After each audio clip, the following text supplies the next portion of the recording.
a knife chip and shatter. Yes, this is my incomplete still suit I'm making for the Dune Part 2.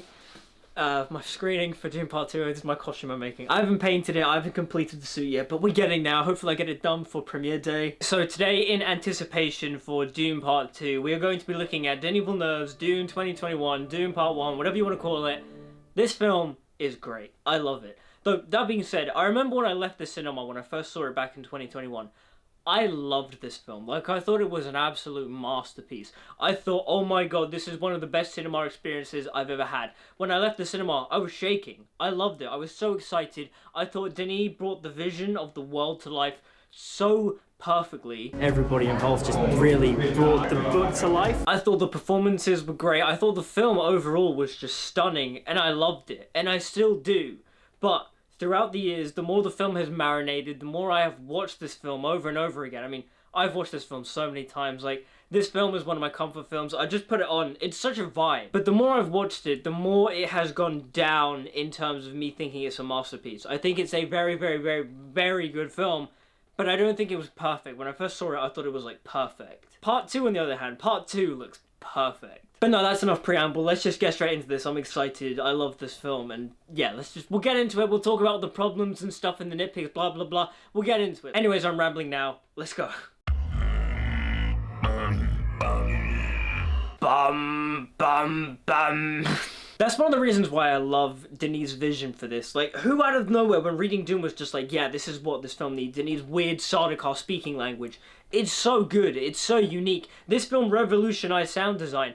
I think it won Best Sound Design at the Oscars, and for good reason. My planet Arrakis is so beautiful when the sun is low, rolling over the sands. You can see spice in the air. Okay, so Chani's opening narration is nice, and her monologue is nice. It sets up the thematic ideas of Dune, the idea of the new oppressors coming to Arrakis and such. We see the Fremen being oppressed by the Harkonnens. I was gonna say Harkonnens. God damn this film. Ever since this film, I can't stop flip-flopping between saying Harkonnen and Harkonnen. It's so annoying. We basically see the struggles of the people of Arrakis. But the thing I have with Chani's opening narration, I won't lie, I kind of wish it opened similar to how the David Lynch film opened, but we get Princess Irulan's readings. You know, the beginning is very difficult and measured time, it requires a certainty of balance, blah blah blah, because I mean, that's just iconic, and I feel like David Lynch captures that very well. Granted, in that film, the effects are, a little cheesy, a little corny, it's a little bit of a nuanced taste, I'm not gonna lie. Like, I do love David Lynch's Dune, but to a point, because that film is just so bizarre and so weird. And in many ways, I feel like Lynch captures the spirit of Dune a little bit more than Villeneuve does, but only in the sense of Lynch's Dune is weird, and he captures the weird tone of the book very well. But Villeneuve pretty much captures everything else perfectly. Like, in many ways, this feels like Villeneuve is really trying to realize Dune, really make it serious and believable for the audience, and he does a perfect job with that.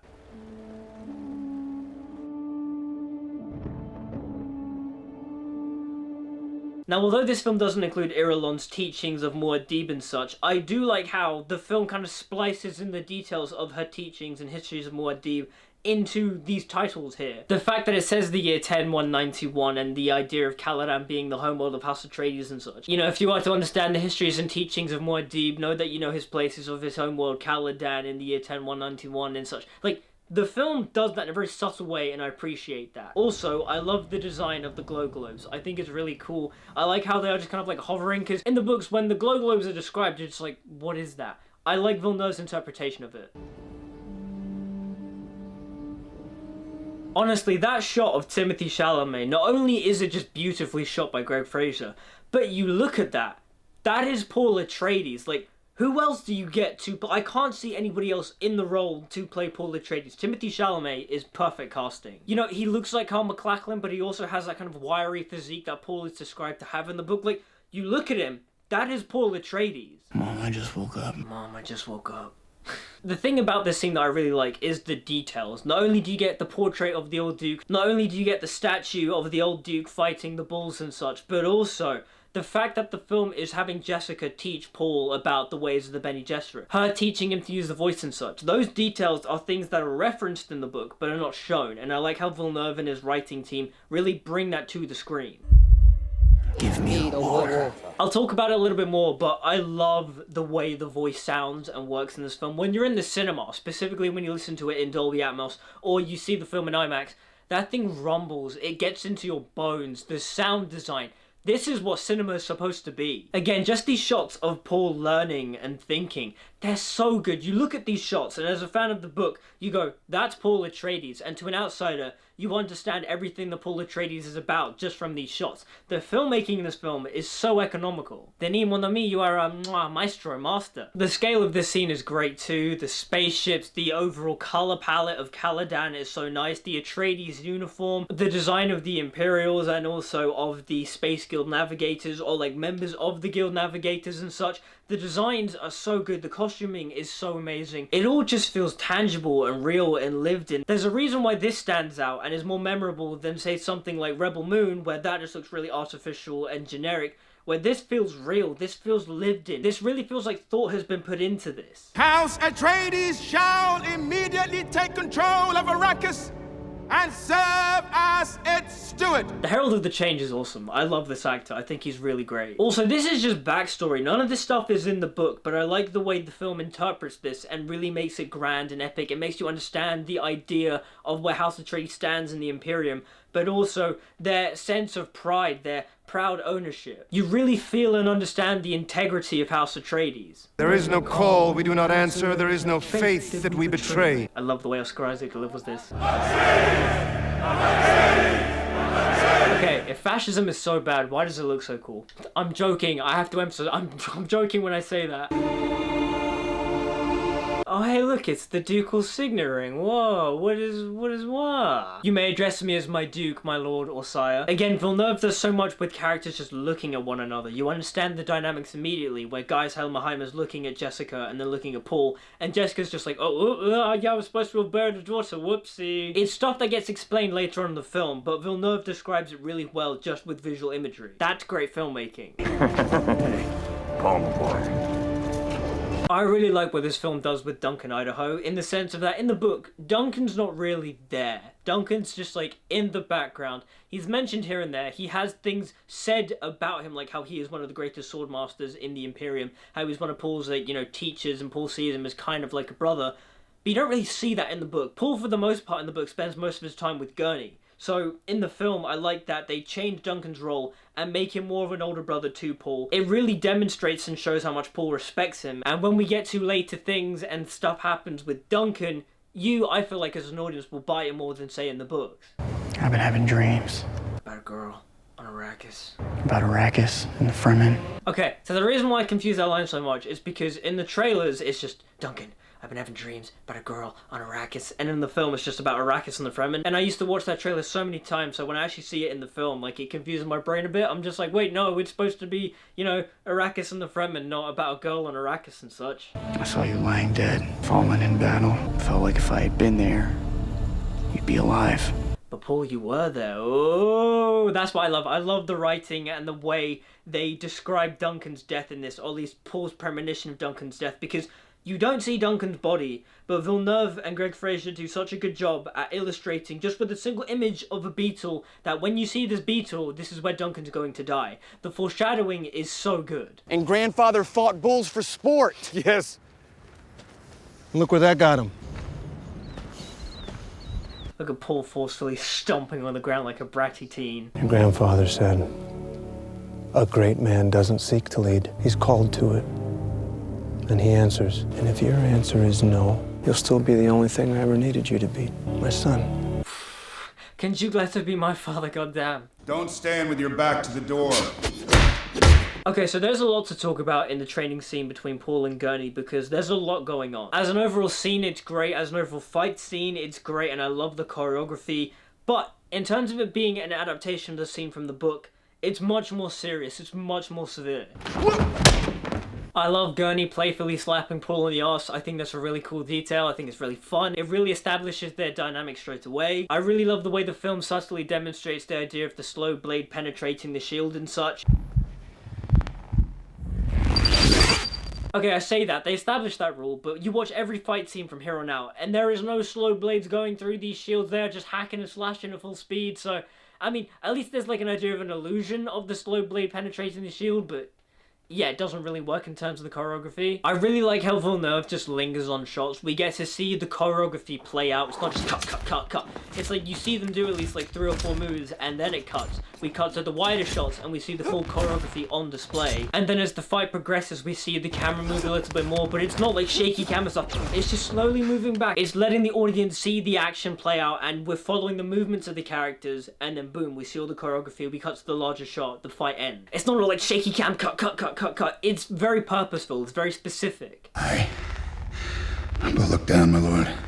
You to join me in death. I see you found the mood. Brolin's Gurney is so good. I really like him. The only thing I have with Gurney in this film is that he's very serious. Like, Book Gurney can be serious, can be gruff, but at the end of the day, too, he is also playful, he is also fun. He's like a troubadour warrior. That's what he's described to be in the book. He can be silly, he can be funny. He's kind of like if Geralt of Rivia and Dandelion were the same character. You just merge them together and that's what Gurney Halleck is supposed to be. But Brolin's Gurney is so serious. I mean, don't get me wrong, I love that his performance is great. The way he delivers this line... You never met Harkonnens before. I have. They're not human, they're brutal! Oh, brutal! The way it reverbs, it's so good. You feel that in the IMAX screen as well. It's so good. And I'm not saying I hate the scene. I really love the scene. It's just like when you compare it to the book, it's different. And I'm not saying that I hate or I dislike Brolin's version of Gurney at all. Not at all. He's fantastic. I'm just pointing out the difference between the book and the film. Because one of the things I love here is the fact that Brolin really sells the intensity of Gurney. He really emphasizes the severity of the Atreides moving to Arrakis and replacing the Harkonnens. And it also demonstrates the intense rivalry of the Harkonnens. And it also showcases Gurney's discontent and hatred of the Harkonnens as well. Visually, I love the look and feel of Giedi Prime. I love the Harkonnen armor. I love the bald aesthetic, even though it's not like a thing from the book at all, but it works. I love the subtlety of Paita being a mentat and doing his mental calculations. I love the way the film depicts the mental calculations, just the white eyes rolling in the back of the head. It's so good. But if I'm gonna be that book fan, where's Fader Alpha? Fader Alpha's supposed to be in this scene. Also, I really like Stellan Skarsgård's portrayal of the Baron Harkonnen. I love the way he talks and delivers his lines. I love his screen presence. He's very big, he's very imposing, he's very menacing. But the film's adaptation of the Baron is much more stern and stoic. He doesn't talk as much compared to his book counterpart. And part of the charm of the Baron is the fact that the Baron loves to talk. The Baron loves to explain his plots and pontificate and really talk and talk and talk. In many ways, it's one of his psychological tactics of just distracting his enemy and really talking a lot and giving them a false sense of security, and then boom, he attacks them. That being said though, I wish there was a bit more between the Baron and Paita in this film. Like, they don't really do the whole thing from the book where the Baron is offering Paita either Arrakis or Lady Jessica. And then there's also not the details of Paita wanting to betray the Baron because he is a assassin mentat. No, there's a specific thing they call him. I think it's just mentat assassin. When is a gift not a gift? When is a gift not a gift? The Atreides voice is rising. When is a gift not a gift? And the Emperor is a jealous man. A dangerous, jealous man. Again, I love the subtlety of how they show the highliners and the space travel. It's just you see the ship appearing and then boom, they're in the atmosphere. I love all that stuff. Not to mention Hans Zimmer's score. The Bene Gesserit theme is incredible. Greg Fraser's cinematography when the Bene Gesserit come out of their spaceship. Oh my god, the rain, the light, the black robes, the way it shimmers. Mwah. So we're about 20 minutes into the film now, and we're at the Gom Jabbar scene, which is funny because the Gom Jabbar scene is the first chapter of the book. And so I really like the change of the film, shifting it and moving it a bit further on into the story to where we finally get a chance to explore Caladan, explore the Atreides, really builds up the dynamic between these characters so that when the Reverend Mother shows up and Paul is being tested, we feel a bit more connected to Paul than we do in the book, because in the book it's just like, boom, you're being tested straight away. What's happening? For the most part, when it comes to Dr. Yue, I think Yue is portrayed very well in the film. I really love this dynamic that Paul and Dr. Yue have, because Yue is very good in this film, but he's a tiny bit underdeveloped, but that's more to do with this big overall plan. Because in terms of the character, I love this relationship between him and Paul and the way Villeneuve explores it, because they converse in Mandarin. So you as the audience can infer at some point Yue has taught Paul Mandarin, and you as an audience can infer that this is how the two converse when they want to speak in secret code and such. I love that. You dismissed my mother in her own house. Come here. Kneel. How dare you use the voice on me. Is the Gom Jabbar scene the best scene in the film? Probably. I think so. It's one of the best directed scenes in the film. I love it so much. Everything from the cinematography to the set design to the sound design to the score, it's just mwah. Chalamet's performance is so good in this scene. Like, I love when the pain box activates and he starts trying to like laugh it off, just like, haha, yeah, okay, no, this actually hurts.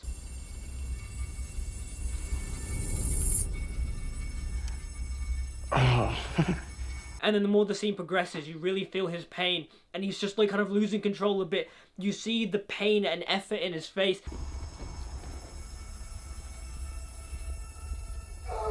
And then there's that shift where he kind of like regains control and like harnesses, I'm assuming, like the Kwisatz Haderach self-control or whatever. It's so good. Fear is the little death that brings obliteration. Total obliteration. It's total obliteration. God damn it. This is where my annoying book fan kicks in. Like, no, Denis, don't change the word. There's a reason why the wording was total obliteration. Why did you get rid of the word total? That being said, I love the detail to where Paul is regaining control and his mouth is moving. I'm assuming he's also reciting the litany against fear, which, if that's the case, that's a phenomenal detail. I love that.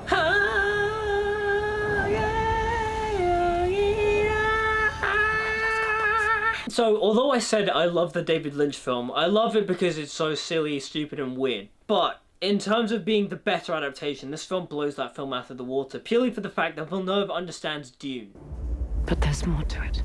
You steer the politics of the Imperium from the shadows. This scene between Paul and Jessica is essentially the explanation of the Missionaria Prospectiva, which is the Bene Gesserit mission of trying to breed the Kwisatz Haderach. All that lore is communicated very efficiently and very effectively in this scene, though the thing that I find funny is how far away they're standing from each other. Like, I'm assuming they can hear each other through some, like, Bene Gesserit listening, super hearing or whatever. Like, I do think it's kind of funny how they're kind of just talking like this and like, yeah, but like, they're like this far apart from each other. Leaving Caladan is probably my favorite track on the score. I love it so much. Like, it's just, Hans Zimmer is a god, man.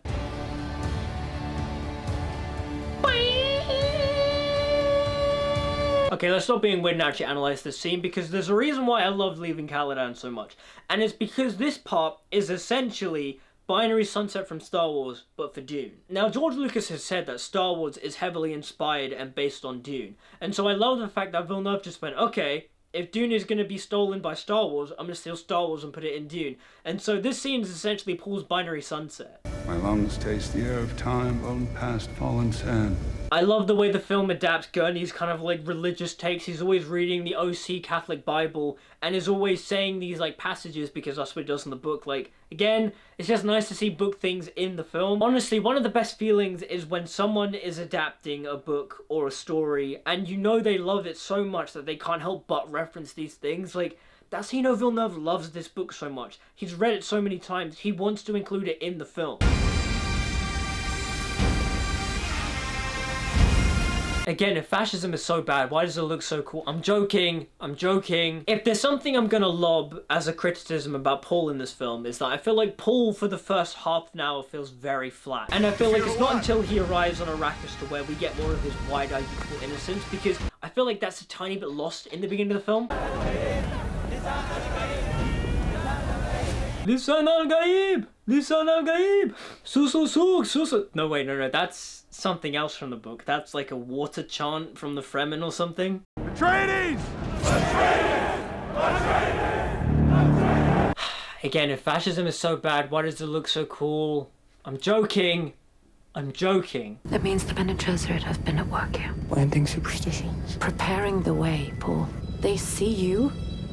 They see the signs. Right, so this stuff, the whole idea of the Bene Gesserit planting the superstitions, the Missionaria Protectiva, the idea of the Lisan al-Gaib and such, that's Dune. That's the idea of a false messiah, of a false prophet. This is how you know Villeneuve understands Dune and that Paul Atreides is not a hero and such, and why Dune in many ways is not a white savior story. But no, there were countless reviews and articles calling it a white savior story for no reason, even though the film is literally going, all the stuff the Fremen is believing has been planted by the Bene Gesserit. Love the design of the ornithopters. They're just so aesthetic and cool. Like, yes, in the books the ornithopters are described to be bird-like, but I like the change to make them more like dragonflies and feel like insects. The design is just slick and cool, and the way they look on screen is just awesome.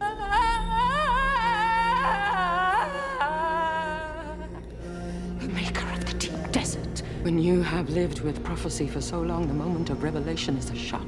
Again, this scene with the shit out mapes just highlights again the idea of planting superstition and the Bene Gesserit and the idea of Paul being a false prophet and such, but also the idea of fanaticism and believing heavily in religion, and the idea that you get lost to the idea of religious fanaticism and the idea of revelation. You're constantly searching for the signs of a revelation to appear. Okay, so the thing with the Fremen that's kind of a double-edged sword in this film is the fact that Villeneuve is both very respectful to the Islamical nature of the inspiration of the Fremen, because you literally have the Fremen walking around in like traditional Arabic looking wear. You have a lot of the imagery of the prayer beads and the burqas, and then also the score itself is very Islamical. But then also you get to the main casting of the main Fremen like Chani and Stilgar, and they're not Muslim or Arab or like, you know, Middle Eastern in any way, shape or form. And on the one hand, that is what Frank Herbert intended. The idea of the Fremen was just that in the future, religions become so distilled that it's kind of like homogenized and become like one sort of thing, so anyone could be any religion,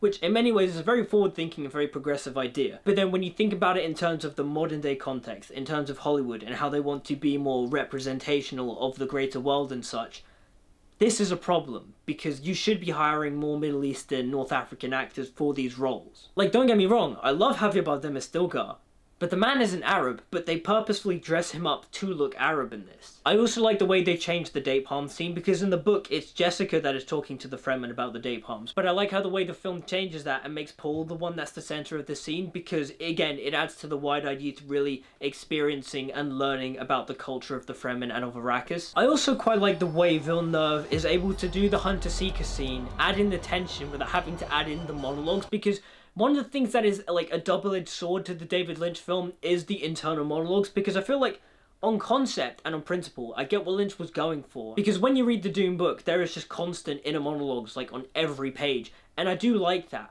But then also in the film, it feels kind of hokey, it feels kind of cheesy, and I like the way how Villeneuve and his actors are able to communicate that internally without having to use internal monologues. But then also the internal monologues is like a quirk of the David Lynch film that I actually quite like. You would deprive us of your talents at this time. Sire, my honor demands. They tried to take the life of my son! I don't give a damn about your honor! So apparently in this scene, Leto and Jessica are dressed for the dinner scene. So, where's the dinner scene? You have enough time to put it in the film.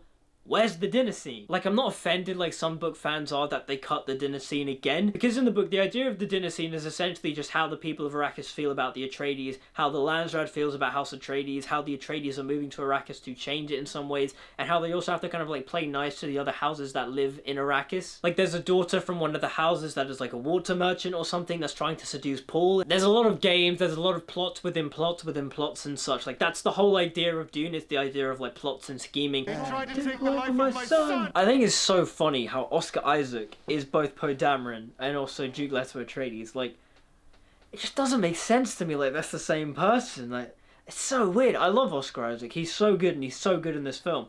He's a really good Duke Leto. I just wouldn't have expected it from him. Get out!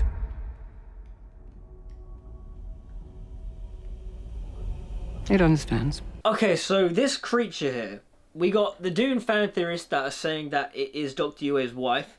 Other people are saying it's some like weird Clay Laxu hybrid creation thing. I don't know what it is. If it's Yue's wife, that's a really cool fan theory, and I'm sticking by that because I think that's really cool. It's funny because the Baron doesn't fly in the book, but I love Villeneuve's artistic license in using his hover suspensors and having him like float and levitate about. I don't know. I just like the way it looks. It's very demonic. It's very, you know, ghosty, dementor-like. I like that imagery. Also, it makes him look like a worm, so I'm assuming that's part of the reason why. Okay, so fun fact, when Duncan Idaho and Paul Atreides hug, apparently Timothée Chalamet needs Jason Momoa in the ball, so that's kind of funny. It's funny, because in the book, this scene isn't very funny. It's more kind of like, the way it's played in the book, it's supposed to be very like, oh, this is actually about the Fremen culture, this is their sign of respect and stuff. But I also like the movie's comedic spin on it, like, it's a funny scene. Judge of the change, sire. Dr. Liet Kynes. Huh, that's not a man. Honestly, them gender-bending Dr. Kynes doesn't really matter. It's like a change that doesn't really matter in the end, because Sharon Duncan Brewster plays Dr. Kynes in a very elegant way. She brings a real presence and ability to Kynes, and I really enjoy her performance. It's one of those exceptions where gender-bending a character really doesn't matter. Okay, so one of the things I love about the Spice Harvester sequence in any adaptation of Dune, to be honest, is that The Spice Harvester sequence, especially in the book, is the moment where I go, oh, Dune's actually, like, great. There's so much character work here where Kynes is trying to figure out what kind of man Duke Leto is, but also you see Duke Leto being a nice and honourable man, but then also in the book there's, like, this hidden subtext, and this is something the film doesn't really add, in the sense of that the Atreides aren't entirely good, they are just the lesser of all the greater evils. Like, the Atreides are still Imperials, they're still exploitative, but they're also the most noble of the great houses. Villeneuve doesn't really depict that sort of darkness in the film, but I do like the more honourable take on House Atreides in the film as well, though. But then also the way Villeneuve depicts the Spice Harvester sequence, the sort of tension the scene elicits, it's so good. I love the way this whole part of the sequence is shot, like these really intense close-ups on Chalamet's face as Paul is really being affected by the spice. You can feel it all, you can see it all on his face. There's this sort of ethereal beauty to it, because you can tell he's having a vision, but you also don't know that he's having a vision until later on. I recognize your footsteps, old man. That jump cut is so great. I love it. It's just... that's filmmaking, man. It's so cool. The imagery and scale of the worm as it's coming out and swallowing the Spice Harvester is just incredible. Someone will hand me a blade. Someone will hand me a blade. But I don't know who. I don't know who. Or when. Or when. Where. Or why. No, it's where. Because I get that wrong all the time. It's like, I know he says, someone will hand me a blade, but I don't know where or who. Or when. I always mess up and say why. Hey, there's a cameo of the best character of the book. I can't wait to see her in part 2.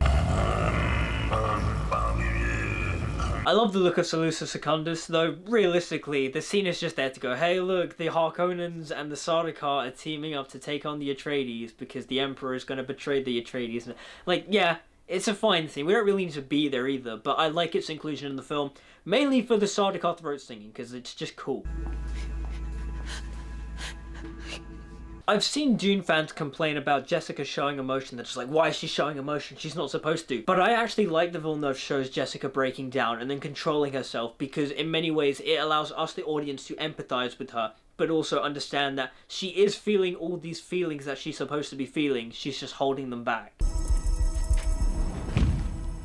So Yue betraying House Atreides, I think, is the weakest part of the film, because it works narratively, just in terms of me, an audience member, buying it, unfolding.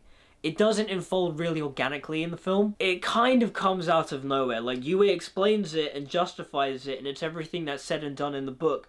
But because the film has cut out the whole House Atreides suspecting there's a traitor amongst them subplot, you don't really buy Yue's betrayal. There are deleted scenes of Yue talking with Paul and talking with Jessica, and the scene where he's with Jessica, you see him crying about his wife Wanna. I feel like that needed to be in the film to justify and foreshadow him betraying House Atreides.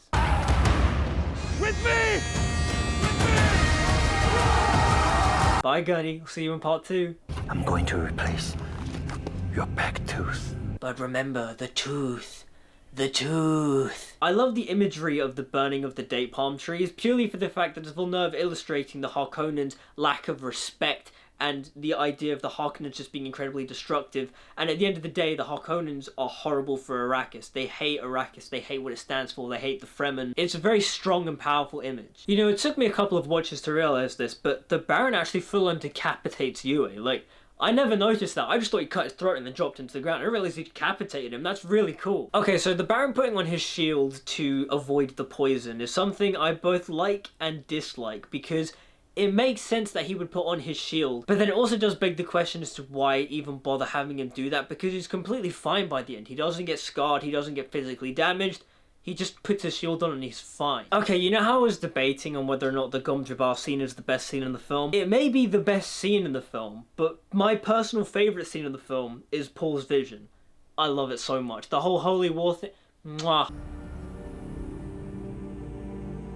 Okay, if I'm going to critique the cinematography of this film, this is like a minor nitpick, but oh my god, the jump between the dimly lit interior of the still tent to the brightness of the vision is so harsh, it hurts my eyes when I see it in cinema. I saw the film recently in IMAX when they re-released it.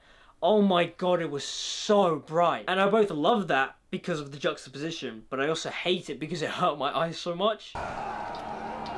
Whee! Whee! Oh, flying teabagging for Dakin in the background. Overall, the CG in this scene is very good, but that compositing of Chalamet's face on that still suit is... it's not great. All your words spreading across the universe like unquenchable fire.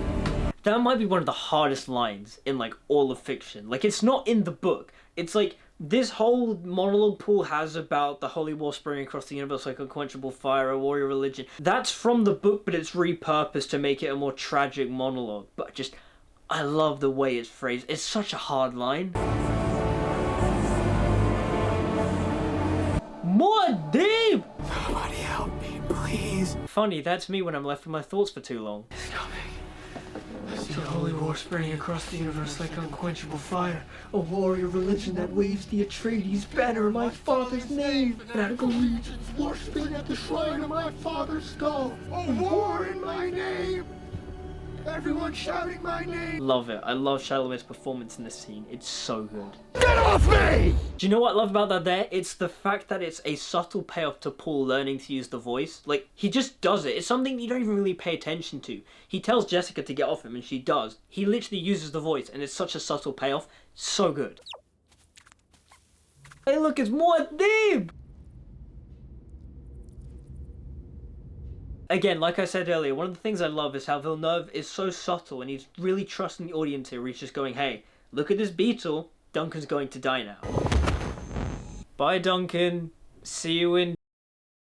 Personally, I don't mind Kyne's death in the film. In the book, it's just Kyne's being stripped naked, walking through the desert, and then eventually dying of dehydration.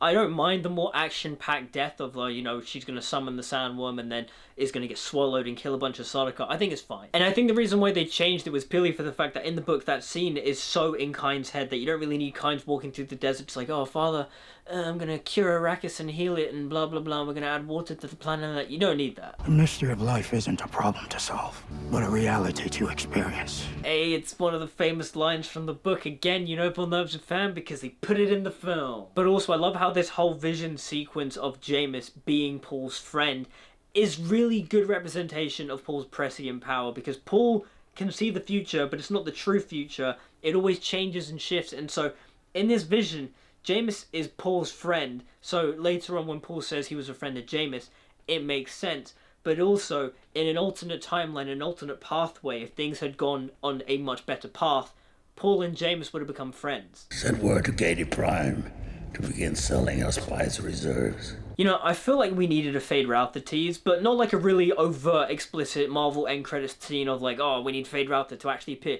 No, more just, I needed the Baron to be like, send word to Fade on Katie Prime to begin selling off our spice reserves. That's what we really needed. Okay, so this section of the film where Paul and Jessica are just wandering through the desert, I personally feel goes on for too long. And in many ways, it feels like Villeneuve is just padding out the runtime. Because whilst we get wonderful shots of the desert and of them walking through the desert, and there's a bunch of homages to a bunch of Dune covers, and I think we hear a bit of the 1984 theme in the score, overall, you don't really need this. And Villeneuve has even come out and said that he purposefully padded out the end of part 1 just because he didn't want to go too far into the story of them reaching the Siege Dubber. He wanted to end the film on the Jamis fight to thematically give Paul an arc, which I get and I respect, but I feel like you don't need all this time dedicated to Paul and Jessica wandering through the desert. And another critique of the cinematography I find is just that in this whole section here, it's way too dark. When I saw this film at the BFI IMAX, I could barely make out what was going on. It was really dark. Do not run. You will only waste your body's water. You will only waste your body's water. Honestly, no matter how much I critique the fact that Javier Bardem, they've purposely dressed up to make look Arab and such, I love him as Stilgar. I think he's like perfect casting. Back you dogs, she'll cut my throat. I love him. Back you dogs. She'll cut my throat. Paul Atreides must die for Kwisatz Haderach to rise. That right there is essentially Paul Atreides' arc for the film. Kill the boy and let the man be born. It's not Paul's complete arc from the beginning of the book to the end of the book, but in terms of if you're going to split the book into two, that's a good arc for Paul to have. But a detail that I love about the Vision too is how you see Jamis holding Paul's hand as he dies, which is what Paul does to Jamis later on in the fight when Jamis dies. It's Paul using his prescient powers to see the Fremen culture and to adapt into their culture, which then adds more emphasis into the ideas of him being the Lisan al-Gaib and how he will know their ways.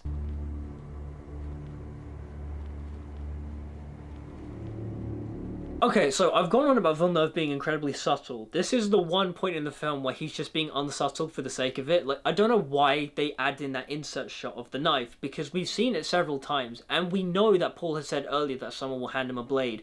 We kind of just can personally figure it out because Chani's giving him a Chris knife. Like, I don't know why we need to cut back to that shot of the knife from earlier. We know. May thy knife chip and shatter. I love the Atreides salute. It's so good. You know, I've heard people complain about the fight here. I like it. It's a bit short, but then again, it's a knife fight, and knife fights don't last very long. But also, the choreography isn't bad. It's very good. I love how quickly paced it is. I love how much the Jamis actor and Timothée Chalamet are really just going for it. It's quick, it's visceral. I would have liked for it to go on just a tiny bit longer, but overall, I like it a lot.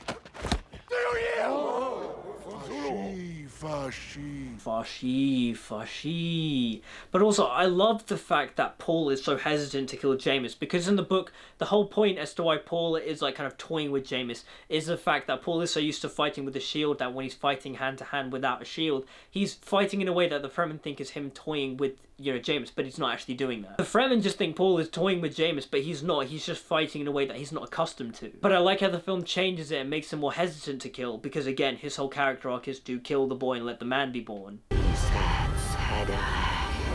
Climb up, rise. Do you get it? Jamis charged at Paul like a bull. Paul really is his grandfather's grandson. A thing that I love is that Denis Villeneuve said that Timothée Chalamet's hair, in a way, is like its own character, and I kind of like how the film uses that, like, to show Paul's darker change. We have the hair fall right in front of his face. He looks more ominous. I think it's a really cool detail. My road leads into the desert. I can see it.